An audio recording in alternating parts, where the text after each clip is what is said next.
বন্ধুরা, বায়োলজি ক্লাসরুমে সবাইকে স্বাগত।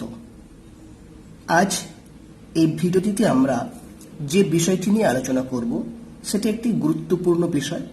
সেটি হচ্ছে জীব বৈচিত্র্য সংরক্ষণ। দেখো, আমরা আগের দুটো ভিডিওতে আলোচনা করে এসেছি কি না, জীব বৈচিত্র্য দিন দিন দ্রুত হ্রাস পাচ্ছে এবং তার সাথে আমরা পড়েছি যে এই জীব বৈচিত্র্য ছাড়া আমাদের বাস্তুতন্ত্র ভেঙে পড়তে পারে।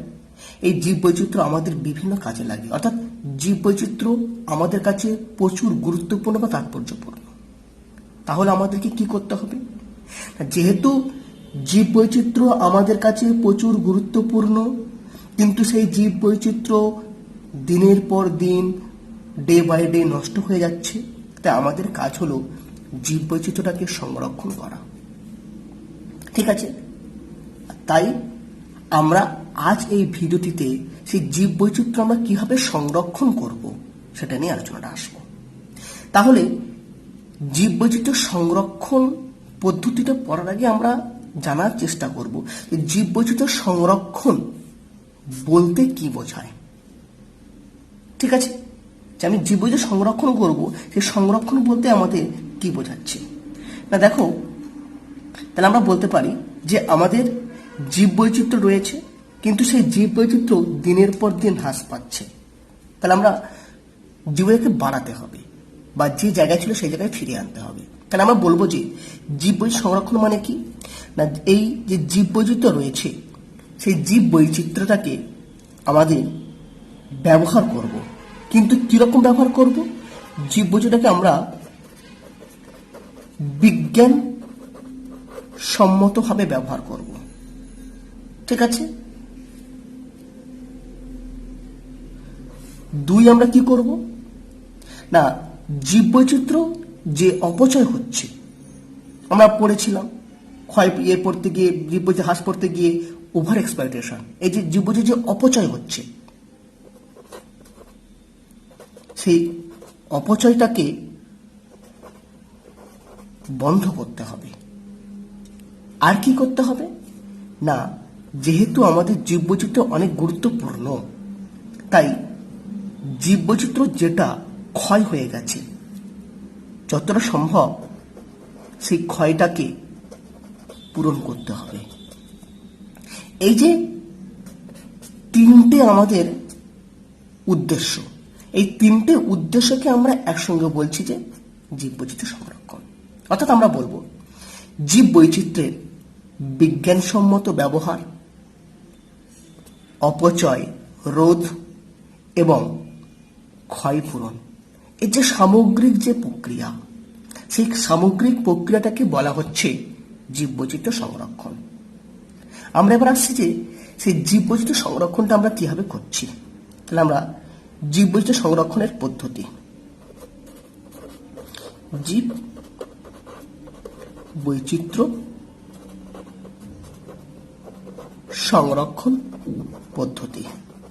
না, আমরা জীব বৈচিত্র্যটাকে দুটো ভাবে সংরক্ষণ করতে পারি। কি কি ভাবে না, একটাকে বলা হচ্ছে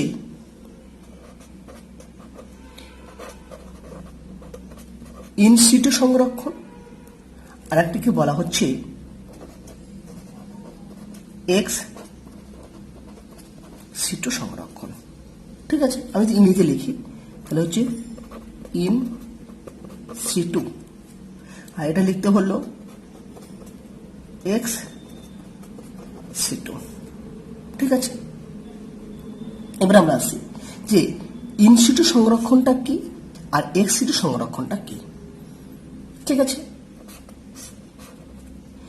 ইন সিটু সংরক্ষণটা কি আর এক্স সিটু সংরক্ষণটা কি, আমি একটা উদাহরণের সাহায্যে তোমাদেরকে বোঝানোর চেষ্টা করছি। ধরো, আমাদের সুন্দরবনে যে বায়োডাইভার্সিটি রয়েছে, সুন্দরবনে যে জীব বৈচিত্র্য রয়েছে, সেই জীব বৈচিত্র্যের একটা উপাদান হচ্ছে রয়্যাল বেঙ্গল টাইগার। ঠিক আছে? তাহলে আমি বলতে পারি যে সুন্দরবনের জীব বৈচিত্র্যের একটা অংশ হচ্ছে রয়্যাল বেঙ্গল টাইগার বা বাঘ। আমি সহজভাবে লিখছি। এই বাঘের সংখ্যা দিন দিন কমে যাচ্ছে। তাহলে কি করতে হবে না, বাঘটাকে আমার সংরক্ষণ করতে হবে। আমরা বাঘকে কিভাবে সংরক্ষণ করতে পারি? কি বাঘটাকে সংরক্ষণ আমি যেভাবে করতে পারি সেটা হচ্ছে জীববৈচিত্র্য সংরক্ষণ। তাই আমি বাঘকে দুরকম ভাবে সংরক্ষণ করতে পারি। দেখো একটু বুঝতে পারি কিনা, যে সুন্দরবনের যে জায়গাটিতে বাঘ বাস করছে তার কিছু জায়গা আমি ভালো করে ঘিরে দিলাম, দিয়ে কি বললাম না, এই যে তার জাল দিয়ে ঘিরে দিচ্ছি, এখানে আমি পাহারাদার নিয়োগ করলাম যে এর মধ্যে কেউ প্রবেশ করতে পারবে না। এই বাঘেরা যে এখানে বাস করছে জঙ্গলে যে ঘেরা অঞ্চলে, সেখানে আমরা খাবার দাবার দেবো, মাংস টাংস সরবরাহ করব। তাহলে কি হবে না, এখানে বাঘ খাবার পাচ্ছে, তাকে জল সরবরাহ করা হচ্ছে, ফলে কি হবে, তারা এখানে প্রজনন করবে, সংখ্যাটা অনেক ইনক্রিজ করবে। তাহলে আমরা বাঘকে সংরক্ষণ করতে পারলাম, হ্যাঁ না পারলাম। দ্বিতীয় কি না, আমি দেখলাম যে বাঘের সংখ্যা খুব কমে গেছে। আমি বাঘকে আর তখন এই বনের মধ্যে রাখবো না। কলকাতার যে আলিপুর চিড়িয়াখানা আছে, সেই চিড়িয়াখানার লোহা দিয়ে ঘেরা অঞ্চল, সিমেন্টের মেঝে, সেখানে এনে আমি বাঘটাকে রেখে দিলাম। সেখানে বাড়ি থেকে খাবার দিলাম, জল দিলাম, ওষুধ দিলাম, সব সরবরাহ করলাম। তাহলে বাঘটা বেঁচে থাকবে, সংরক্ষিত হবে, হ্যাঁ না হবে। তাহলে দেখো, আমি যে বাঘটাকে সংরক্ষণ করলাম কটা ভাবে, 1, 2, দুরকম সংরক্ষণ করেছি। কিন্তু দুটো সংরক্ষণ কি একই? না, দুটো সংরক্ষণের মধ্যে পার্থক্য রয়েছে। আমরা প্রথমটাতে কি দেখলাম? প্রথমটাতে আমরা কি দেখলাম? দেখো এখানে আমরা যেটা দেখতে পাচ্ছি প্রথমটাতে, সেটা হচ্ছে বাঘ বনে বাস করে, সেই বনের মধ্যে রেখে আমরা বাঘকে সংরক্ষণ করছি। ঠিক আছে, এখানে আমরা কি করছি? বাঘ কোথায় বাস করে? বাঘ বনে বাস করে। আমরা কি এখানে বনের মধ্যে রেখে সংরক্ষণ করছি? না, এখানে মানুষের তৈরি কৃত্রিম পরিবেশ, একটা মানুষের তৈরি কৃত্রিম পরিবেশে রেখে সংরক্ষণ করছি। ঠিক আছে, এই যে দেখো প্রথম যেটা, অর্থাৎ বাঘ যে অবস্থানে থাকে সেই অবস্থানে রেখে সংরক্ষণ। আর দ্বিতীয়টা কি হলো, বাঘ যে অবস্থানে বসবাস করে থাকে সেই অবস্থানে না রেখে মানুষের তৈরি কৃত্রিম পরিবেশ সংরক্ষণ। দুরকম সংরক্ষণ। দেখো আমি যদি আসি ইন সিটু সংরক্ষণ, এটাতে বাংলায় বলা হচ্ছে স্থানে সংরক্ষণ। আমি যদি মনে রাখার জন্য চেষ্টা করি, এটা অবশ্য বিজ্ঞানসম্মত না, আমি মনে রাখার জন্য চেষ্টা করছি। ইন মানে মধ্যে, সিটু এটা হচ্ছে সিচুয়েশন। সিচুয়েশন মানে হচ্ছে অবস্থা, অর্থাৎ প্রতিটা জীব একটা নির্দিষ্ট অবস্থার মধ্যে, একটা নির্দিষ্ট পরিবেশের মধ্যে বাস করে। যখন আমরা সেই নির্দিষ্ট পরিবেশে রেখে, নির্দিষ্ট অবস্থানে রেখে সংরক্ষণ করব, তাকে বলা হবে ইনসিটু সংরক্ষণ। অর্থাৎ এখানে বনের মধ্যে রেখে সংরক্ষণ করছি। অর্থাৎ বলবো যে কোনো জীব যে পরিবেশে বাস করে তাকে সেই পরিবেশে রেখে সংরক্ষণ করা হলে তখন তাকে বলা হবে ইন সিটু সংরক্ষণ। ঠিক আছে, তাহলে আমি যদি সিটু মানে কি বলেছি, সিটু মানে সিচুয়েশন, অবস্থা, এক্স মানে হচ্ছে বাহির। তাহলে এখানে দেখো চিড়িয়াখানায় সংরক্ষণ করা, বাকি চিড়িয়াখানায় বাস করে না,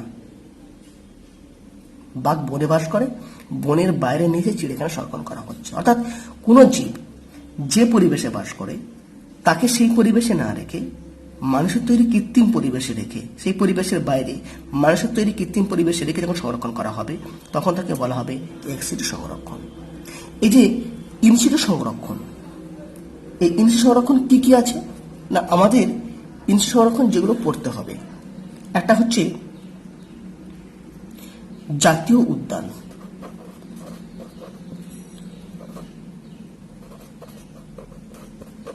জাতীয় উদ্যান, তারপর কি রয়েছে সংরক্ষিত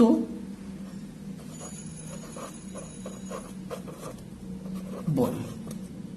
ঠিক আছে, তারপর কি রয়েছে, তারপর রয়েছে অভয়ারণ্য, আর কি 4 নম্বর রয়েছে বায়োস্ফিয়ার সংরক্ষণ বা বায়োস্ফিয়ার রিজার্ভ। বায়োস্ফিয়ার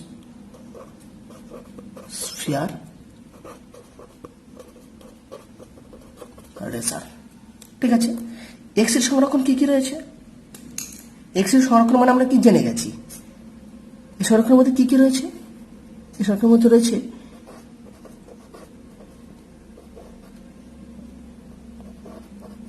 চিড়িয়াখানা,